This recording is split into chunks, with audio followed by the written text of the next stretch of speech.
Hello, hello. Dr. Pamela here with Chelsea Elliott, and we're talking about breaking the mental health stigma. This is part 3 in our series, Chelsea. Can you believe that? Month is going by pretty fast. Yes, it has. And I tell you, this is Mental Health Awareness Month.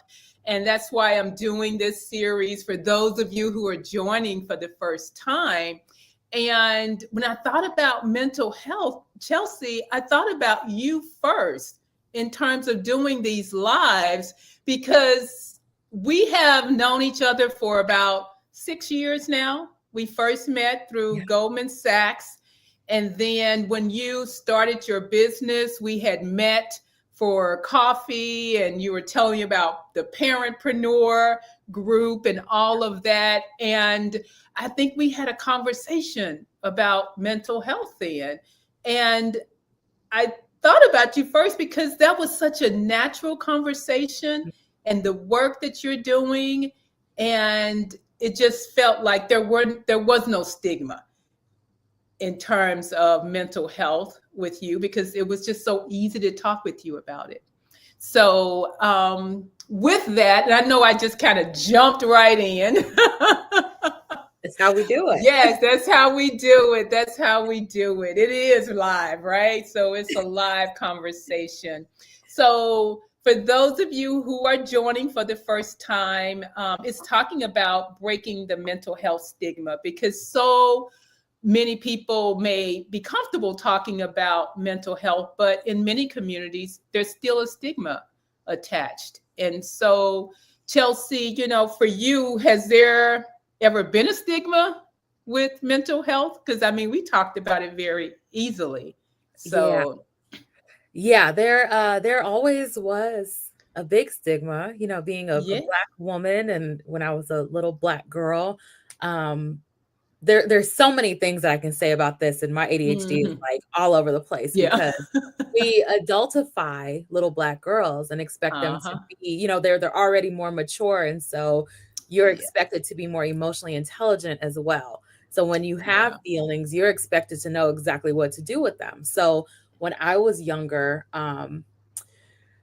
I had a lot of very strong feelings from the move from Mm. California to Ohio, and there weren't a lot of people in my life, in my Yeah. family, or in the school system that knew what to do with those feelings.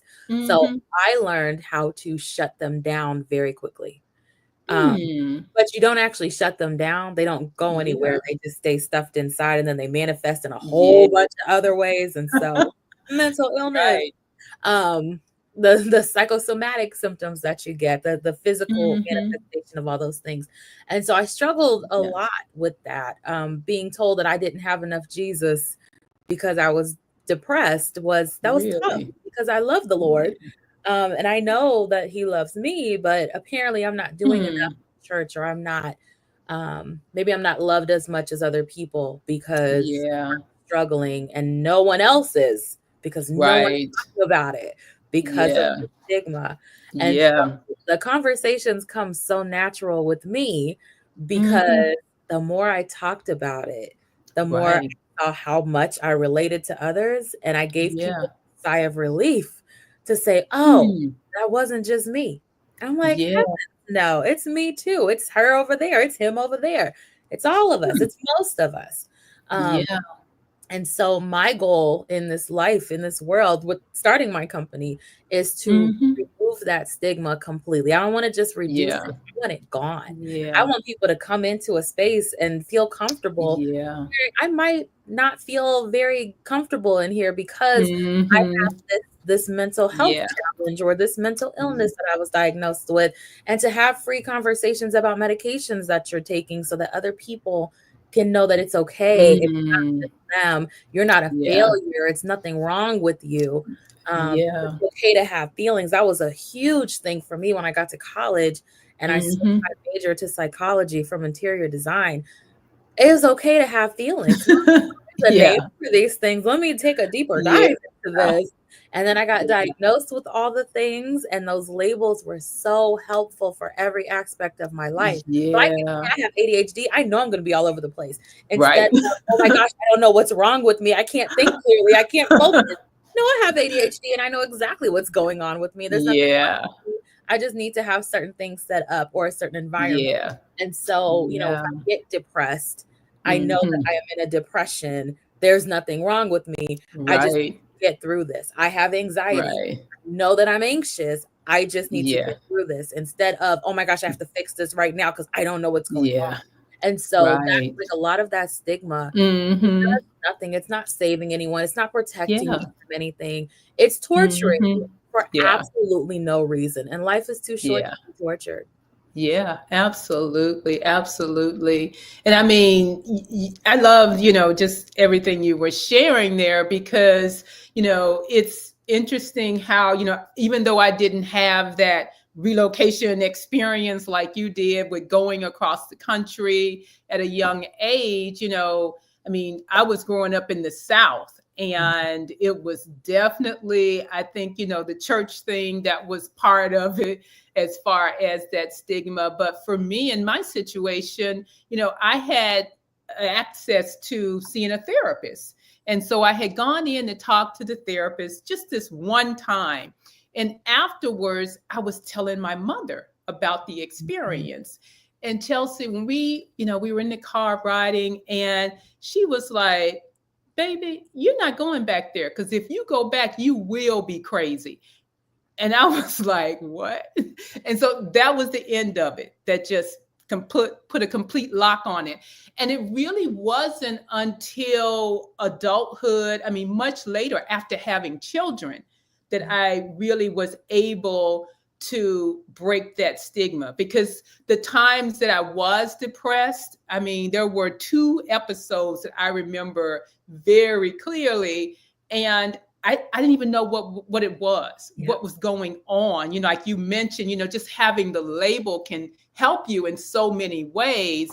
And I just didn't know. And then the third time it happened, I, had spoken to a physician about it, and she had diagnosed me with some mild depression. And my kids, as teenagers, were the ones who said to me, yeah, you should see a therapist, but otherwise, Oh, wow. yeah, I just didn't even think about it, didn't even know about it. So that's yeah, it's interesting, as you were talking about it, you just started talking with people about it and really, putting it out there and breaking the stigma yourself.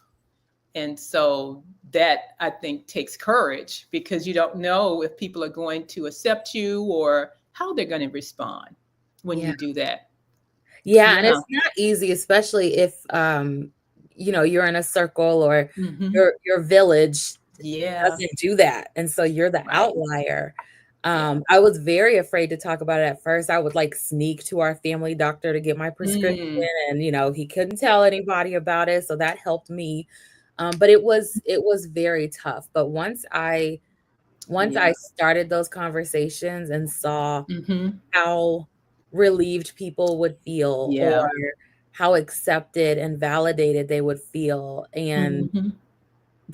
some people would just start crying, Yeah. and I'm like, this is Yeah. such a blessing and such a gift to be able to give them that space to be their full self in this Yeah. moment, and I don't take that lightly at all, so I'm here for it Yeah. every time. Yeah. Now tell me this, and this will be great for our audience, for those who are joining in, just if you can say a little bit more about your work and what you're doing and how it all ties in with our conversation. Yeah, so my company, SomoCom Lab, it's the Social Emotional Communication Lab. I help people Mhm. create emotionally healthy and safe spaces in their sphere of influence. So whether it's at Mhm. work, at home, or in Mhm. a school, I help Yeah. people create emotional safety in that space by taking care of Mm. themselves and learning how to recognize signs Yeah. of things, become emotional scientists, as Mark Brackett calls people, Dr. Mark Mhm. Brackett calls it, getting curious about feelings Yeah. instead of being upset with behaviors. And that Hmm. includes with adults, because there are a lot of grown folks that throw tantrums and have fits, just like kids do. And so, what's behind that? What's the Mhm. trigger behind that? Where did that come from? Why are we so Yeah. bothered with certain things? Why did that Yeah. make you flip out, but that didn't? Or that person over there was Mhm. perfectly fine, but you're not. And so, becoming Hmm. an emotional scientist is really important in this work and getting Yeah. curious. And so, I have a lot of different programming and resources and a card game called the EQ Kids Crew and some books. And now I have a Mhm. new program called the Community Care Collective, because Yeah. on my mission to save the world, I can't do it alone because I'm exhausted. Mhm.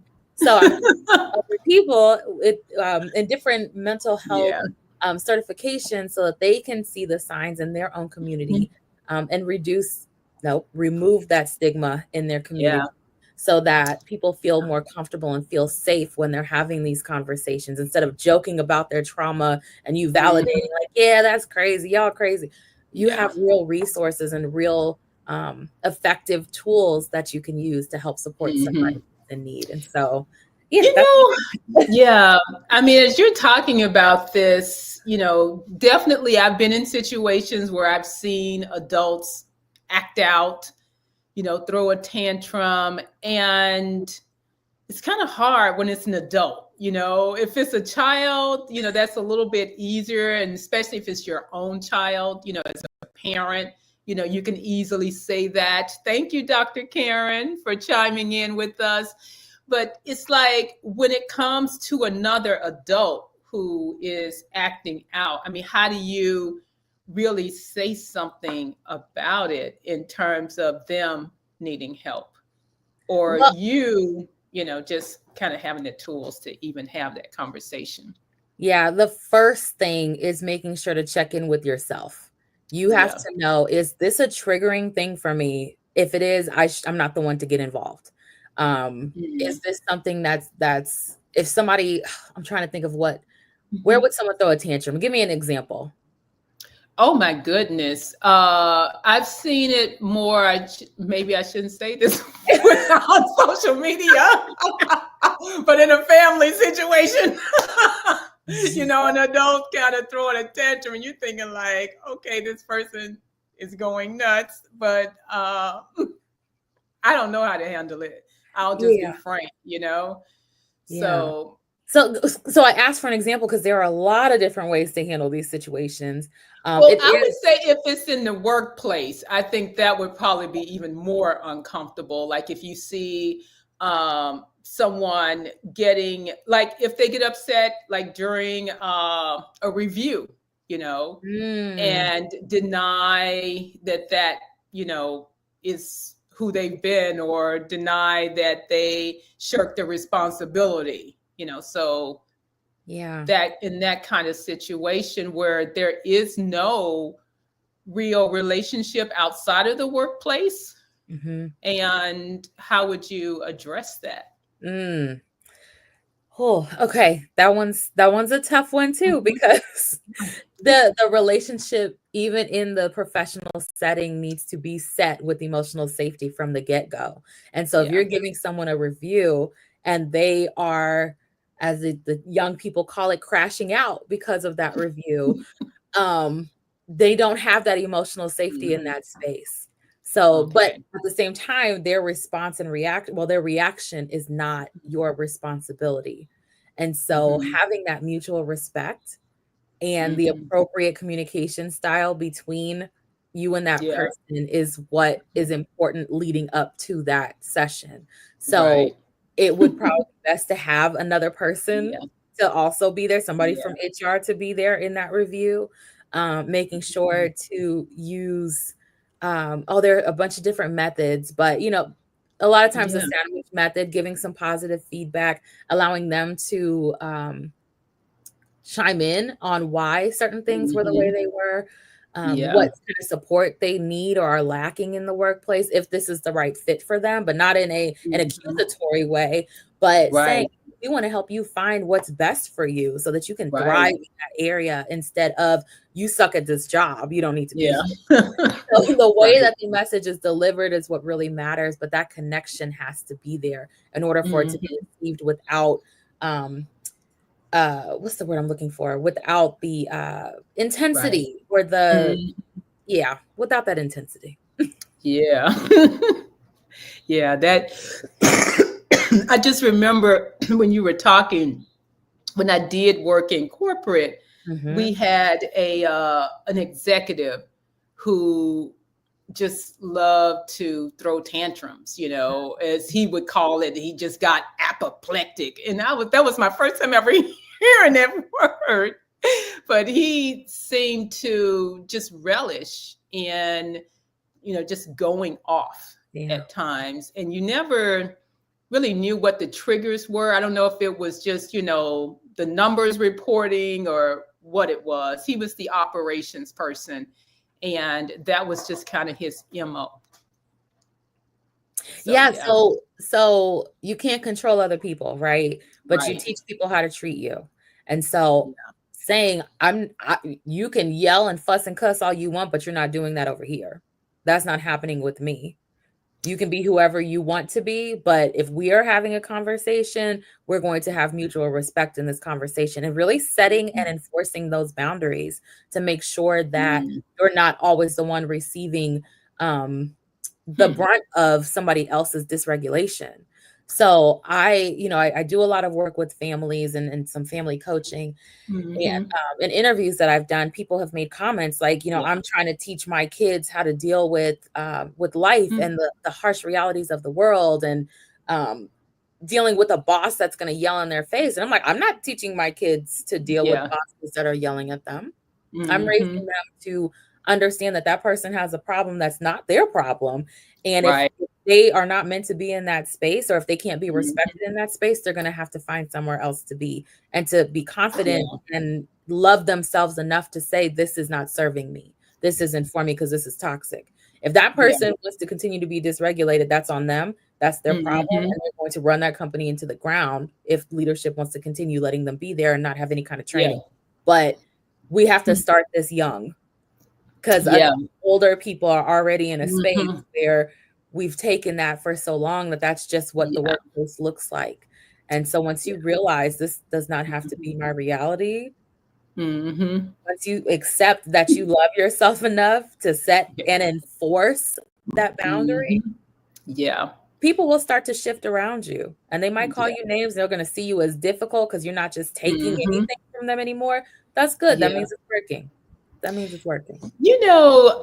The other thing, and I don't know if this comes up in your work, but the other thing it reminds me of is, when you mentioned that, for older generations, a lot of times we may be just kind of grown accustomed to these toxic Mhm. workplaces and not speaking up. But for those who are younger, they've been taught to move on and to speak up about it.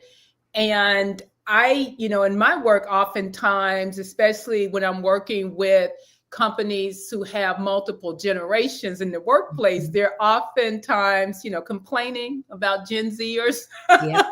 And I'm Yep. thinking those are the folks who've been taught not to deal with a toxic workplace. Yep. And, just kind of how do you marry or at least handle the communications across those generations when they are seeing it very differently when it comes to communicating and what things to tolerate. Yeah, that it's a tough one because Hmm. we have how many generations in the workplace? Like 5? Four. 4? And yeah, and some might have five, but Yeah. it's at least four in Yeah. many. Yeah. And so you have generations that, I was always told, don't bite the hand Mhm. that feeds you by the people because they're Right. too scared to complain because they're so afraid that they're gonna Right. say something wrong and get fired. All the way Hmm. down to the people that are like, "Ooh, this is day Yeah. 1 and I don't like the vibe. I'm out." I'm out. No, not coming back after lunch. So But that subset of people, it's not everyone, and there are Mhm. bad, Right. horrible employees in every generation. That's true. Please Mhm. understand that.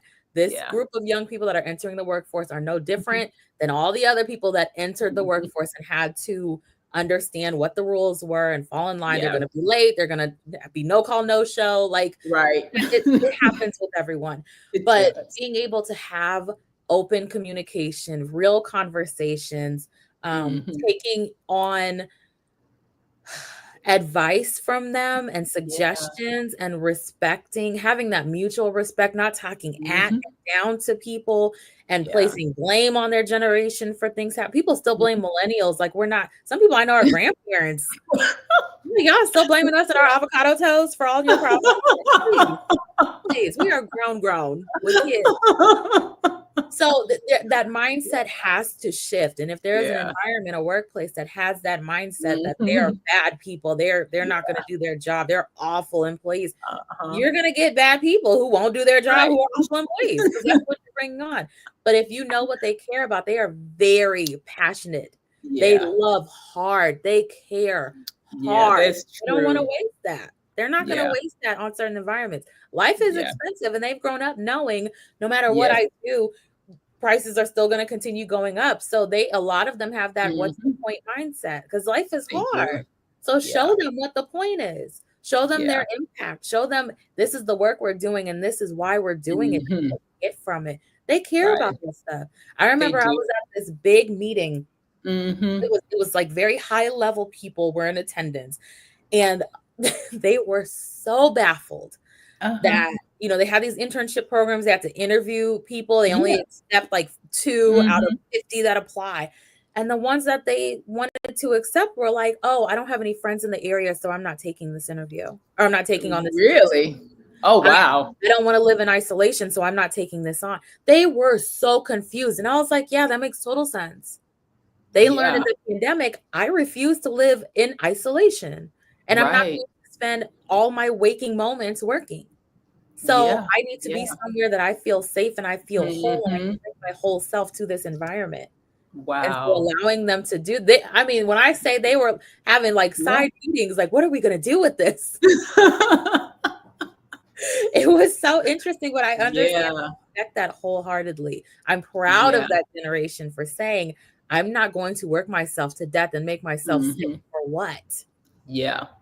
And I think too, with the pandemic with 2020, that, across the generations, there were some changes in terms of the things we value. And I think even the conversation around mental health loosened a great deal during that time, Yeah. because many of us were suffering in isolation and knew that we needed help. And people were talking about it, and we were, able to access mental health, even in greater numbers than before. I have to share with you, back in, gosh, I guess it was 2018, 19, I was looking for a new therapist. And when I had spoken to this group, they did only telehealth. Mhm. And I thought, I'm not going to meet with a therapist online. Even though this is coming from someone who has worked online for over 25 years, I've been remote. And Wow. when it came to mental health, though, I'm thinking like, no, I'm not going to do a therapist online. And little did I know, less than a year later, where we are now, Yeah. where many of them offer services online. Yeah, So I'm with yeah, a therapy practice right now that, like, my therapist is with a practice that only does telehealth. really. Yeah, and I'm like, I can just Wow. do it from wherever I am, and I don't have to drive somewhere. It's so convenient, but that wasn't an Yeah, option for real yeah, before the pandemic. But a yeah. lot of people we couldn't hide from mental illness at that time, Right. the way that we Yeah. had been able to do it before with being busy, Mhm. being out. People had to really Yeah. come to grips with, this is the life that I created. Am I happy with it? This is the Mm. family I created. Did I do this right? Am I happy with this? These are the kids that are in school and have to interact with other people on a regular basis. Do Yeah. Are they good? Are they okay? Are we like, this is a Yeah. real problem and I created this problem. I've been running from it Yeah. because I didn't want to deal with it, but now I got to sit with this. Now I have to live Yeah. with it and I can't run from it. And people Yeah. really have to come to grips with who they really and truly are. That can Hmm. be really hard. That can be very hard. Yeah. Yeah, you're right about that. And I don't think I thought of it in those terms, but so true that we were all, questioning at Yeah. that time for sure. Now, how has your work changed in the last couple of years? Um, it continues to evolve as things evolve. Yeah. And so I'm doing a Mhm. lot more workforce development type of work. Yeah. Even Hmm. though it is still, I don't know, I don't like the term soft skills because there's nothing soft about knowing how to Right. manage your emotions. That's hard. It's a hard Yeah. skill. But Hmm. doing a lot of work around that, helping teens Yeah. with the workshops, doing a ton of work with adults so that that can trickle down to the kids that they're working with. Hmm. And then doing this new program on my own and not like in a partnership like I Yeah. normally do. That's all been a part of the evolution. Uh, Oh goodness. Okay, oh we my just goodness, is that a cat? this is Lucy. We just got a new pup. She Oh, okay. I'm just like, I don't think I've ever seen a cat jump like that. No, my So cat can you was show over on the Lucy? floor. Let's see. I don't know. Come here, Lucy.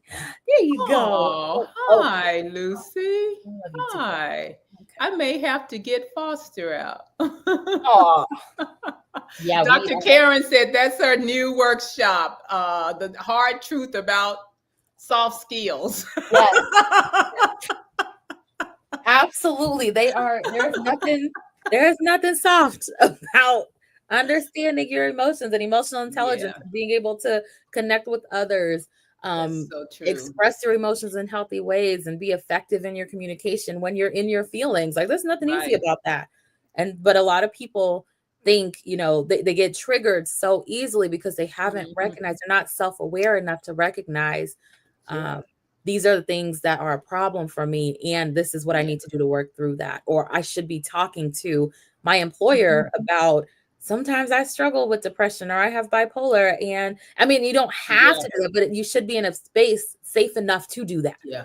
to be able to walk in the Yeah. office because I'm a bubbly person. But when Mhm. I'm not, people notice. And the number Right. of, oh my God, are you okay? Oh my gosh, what's Yeah. wrong? Are you okay? Listen, I have depression. It's diagnosed. Leave me alone. Be fine in a minute. Just back off. So to be able to Right. say that, like, Mhm. because people Yeah. notice these things. So to have that Yeah. emotional safety in a professional environment is not Right. easy, but it's so necessary and it's what gets people to stay. Yeah. Yeah. And that can be certainly an important role for someone in HR, Hmm. to be there for people, to provide that emotionally safe space, because sometimes maybe you can't always talk with your direct supervisor in that way, but someone there at the organization that provides that kind of support is really important to have, for Yeah. sure. For sure. So, closing words for you. Anything you want to share before we close out in the next few minutes, Chelsea? I appreciate you doing this and having this Yeah. series and having people on to have Yeah. these conversations. Yeah. I think that this work needs to be destigmatized a whole lot more than it is. I'm Exactly. glad that people are opening up and are being more comfortable Yeah. with it, but the next step Mhm. is to remove that stigma. And so make it Yeah. more natural, be more vulnerable. You don't have to be a Hmm. blubbering mess to be Right. vulnerable with people that are in your circle and that you care about. So that you can get what you need. Like you have to make Yeah. sure that you are okay. And Yeah. masking it all day long is only masking it on the outside, but the inside is being Yes. torn to shreds. It So is. it's very important for us to take care of ourselves in that way, Yeah. and to let other people know, hey, I need to take a mental health break. I need a day Yeah. so I can chill out Hmm. together. Can I give a shameless plug for my new program though? Oh, yeah. Go right ahead, because I Okay. got one too. Go ahead. Well, I am really excited about the Community Care Collective. It is on my website, somocomlab.com, Uh-huh. SOMOCOMLAB.com.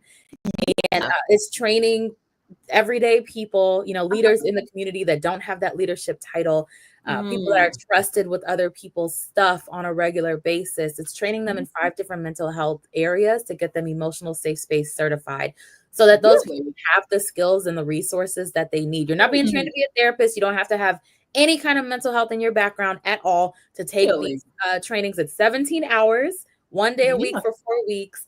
And you get a whole lot of incredible resources to make sure that you can create that emotionally healthy and safe space with the Oh. right tools. So I'm really excited about this. The first cohort starts in July. The second is in October. It's virtual and it's open nationwide. So I'm really excited for this. Oh, that is so exciting. And I am so glad you shared that because I already know who I'm going to share it with.